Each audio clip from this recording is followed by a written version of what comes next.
اعوذ باللہ من الشیطان الرجیم بسم اللہ الرحمن الرحیم رب اشرح لی صدری ویسر لی امری واحلل عقدۃ من لسانی یفقہوا قولی۔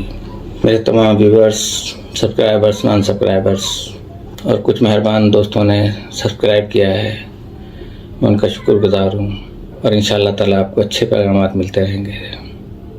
تو آپ سب کو میرے دل کی اتھا گہرائیوں کے ساتھ السلام علیکم ورحمۃ اللہ وبرکاتہ۔ امید ہے آپ سب لوگ خیریت سے ہوں گے۔ میری دعا اللہ پاک آپ کی زندگیوں میں آسانی پیدا فرمائے۔ تو پروگرام کی طرف چلتے ہیں۔ چلنے سے پہلے آپ لوگوں سے گزارش ہے کہ پروگرام اچھا لگے تو لائک کر دیا کریں، اور جن حضرات نے اب تک سبسکرائب نہیں کیا ہے وہ سبسکرائب کر دیں۔ تو ہمارا پروگرام یہ چل رہا تھا کہ امام جعفر صادق علیہ السلام ایک دفعہ ایک بازار سے گزر رہے تھے کہ انہوں نے گھر کے باہر یہ آواز سنی کے اندر جو تھے ساز و موسیقی وہ چل رہی تھی۔ تو انہوں نے اس کنیز سے پوچھا تھا کہ یہ کس کا گھر ہے، آزاد بندہ ہے، یہ آزاد ہے یا بندہ ہے؟ تو انہوں نے کہا کہ بندہ ہے۔ کہا کہ اگر بندہ ہوتا تو ایسا نہیں کرتا۔ تو اسے کچھ تاخیر ہوئی تھی، تو اس کا نام بشر تھا۔ تو بشر کو کنیز نے جب یہ بتایا تو انہوں نے کہا یہ یقینی طور پہ موسیٰ ابن جعفر ہوں گے۔ تو یہ ہوتا ہے توبہ پر آمادہ کرنا اور انسان کے اندر سے انقلاب اٹھنا۔ انبیاء اور اولیاء کے سوا کسی اور میں اس قسم کے کاموں کی قدرت نہیں پائی جاتی کہ جو آمادہ کر دے توبہ کے اوپر اور ضمیر کو جھنجھوڑ دے۔ یہ شخص بغیر جوتے پہنے ننگے پیر ہی دروازے کی طرف دوڑا، پوچھا کس طرف گئے ہیں امام؟ اسے بتایا گیا کہ اس طرف گئے ہیں۔ وہ فوراً امام کی خدمت میں حاضر ہوا اور اپنے آپ کو امام کے قدموں میں گرا دیا اور بولا آقا آپ نے صحیح فرمایا تھا، میں بندہ ہوں لیکن مجھے اپنا بندے ہونے کا احساس ہی نہ رہا۔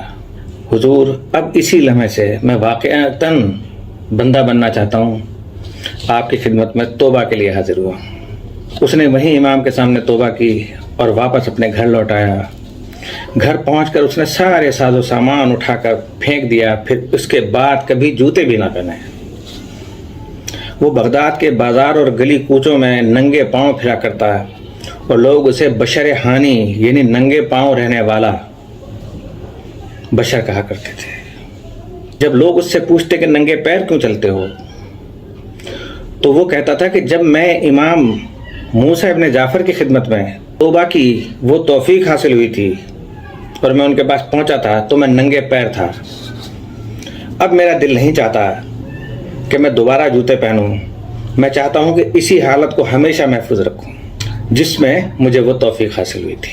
ایک قبیلہ تھا بنی قریظہ، اسلام اور مسلمانوں کے خلاف ایک خیانت کے مرتکب ہوئے۔ وہ پیغمبر اسلام صلی اللہ علیہ وسلم نے ان سے نمٹنے کا فیصلہ کیا۔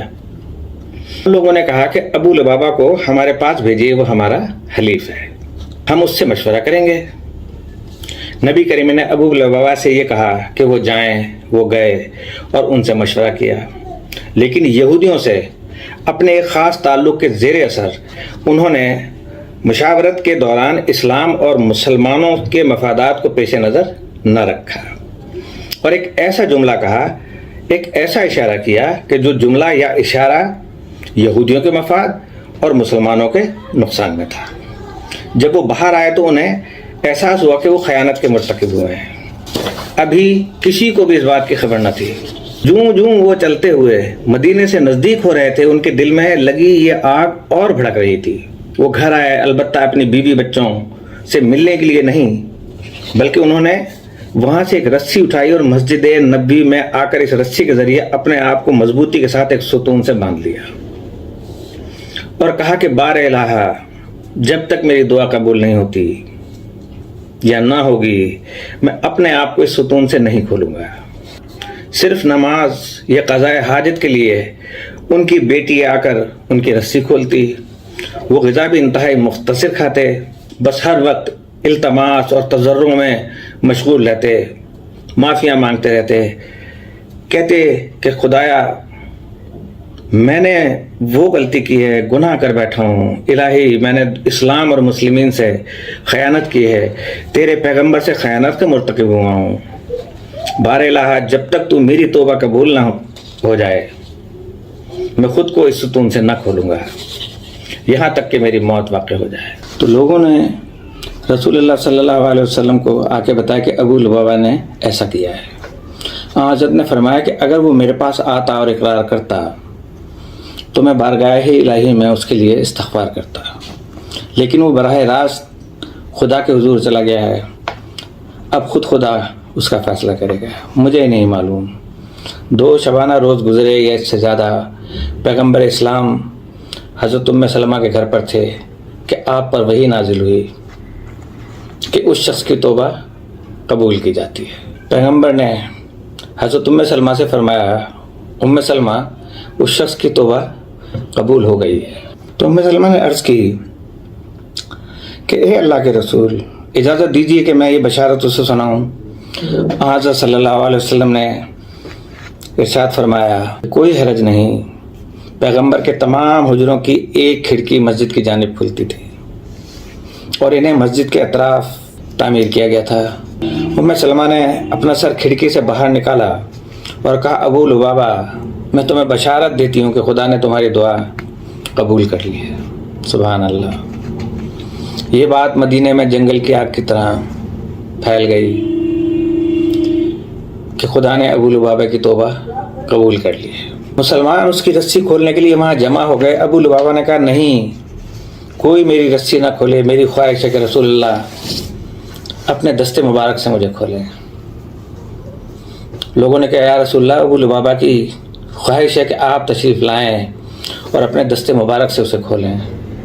حضرت صلی اللہ علیہ وسلم تشریف لاتے ہیں اور اسے رسیوں سے آزاد کرتے ہیں۔ یہ ہے حقیقی توبہ۔ فرمایا، ابو لبابہ، تمہاری توبہ قبول ہوئی، تم پاک ہو کر ان اللہ یحب التوابین یحب المتطہرین، بے شک اللہ توبہ کرنے والوں اور پاک رہنے والوں کو دوست رکھتا ہے کہ مزداق بن گئے ہو۔ اب تمہاری حالت اس بچے کی سی ہے کہ جو ابھی ابھی اپنی ماں کی ولادت میں پیدا ہوا ہے، متولد ہوا ہے۔ اب تمہارے وجود پر گناہ کا کوئی داغ نہیں ہے۔ ان لوگوں نے مدینے کی زیارت اشرف حاصل کیا ہے، وہ جانتے ہیں کہ مسجد نبی کے ایک ستون پر استونۃ التوبہ استوتنو ابی لبابہ، یہ وہی ستون ہے کہ جس سے پیغمبر اکرم صلی اللہ علیہ وسلم نے اپنے مبارک ہاتھوں سے ابو لبابہ کو کھولا تھا۔ ابو لبابہ نے عرض کیا، اے اللہ کے رسول، میں اللہ کی طرف سے توبہ قبول کیے جانے کی اس نعمت کے شکرانے کے طور پر اپنی تمام دولت راہ خدا میں صدقہ دینا چاہتا ہوں۔ حضرت صلی اللہ علیہ وسلم نے ارشاد فرمایا، نہیں، ایسا نہیں کرو۔ اس نے کہا، یا رسول اللہ، میں اللہ کی طرف سے توبہ قبول کیے جانے کی اس نعمت کے شکرانے کے طور پر اپنی دولت میں سے 2/3 راہ خدا میں دینا چاہتا ہوں صدقہ۔ آپ نے فرمایا، نہیں۔ اس نے کہا، اجازت دیجئے کہ میں اپنی آدھی دولت راہ خدا میں صدقہ کر دوں۔ آپ نے اس سے بھی منع فرمایا۔ اس پر ابو لبابہ نے کہا، اچھا، مجھے 1/3 دولت راہ خدا میں صدقہ کرنے کی اجازت دیجئے۔ رسول کریم صلی اللہ علیہ وسلم نے فرمایا، ہاں، اس میں کوئی حرج نہیں۔ یہ ہے اسلام جو تمام امور کو اپنے ٹھیک ٹھیک جگہ پر رکھتا ہے۔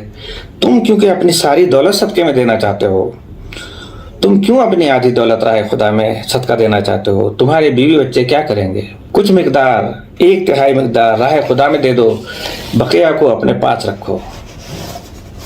اس کے بعد ایک شخص کی وفات ہو گئی، پیغمبر اکرم صلی اللہ علیہ وسلم نے اس کی نماز جنازہ پڑھائی۔ یہ ہم انشاءاللہ تعالی بشرط قید حیات زندگی نے ساتھ دیا تو کل آپ کی خدمت میں اگلا حصہ پیش کریں گے۔ اسی کے ساتھ اجازت چاہتا ہوں۔ اللہ پاک ہم سب کی جان و مال و عزت و آبرو اور ایمان کی حفاظت فرمائے، ہمارے تمام گناہ کبیرہ و صغیرہ کو معاف فرمائے، ہمارے بیماروں کو شفا عطا فرمائے۔ میرے حق میں بھی دعا کر دیجیے گا، اور اسی کے ساتھ ساتھ جو مقروض ہیں ان کا قرض خزانہ غیب سے عطا فرماتے، جن کی پریشانیاں ہیں ان کی پریشانیوں کو دور فرماتے، جو بھی شرعی حاجات ہیں۔ السلام علیکم ورحمۃ اللہ وبرکاتہ۔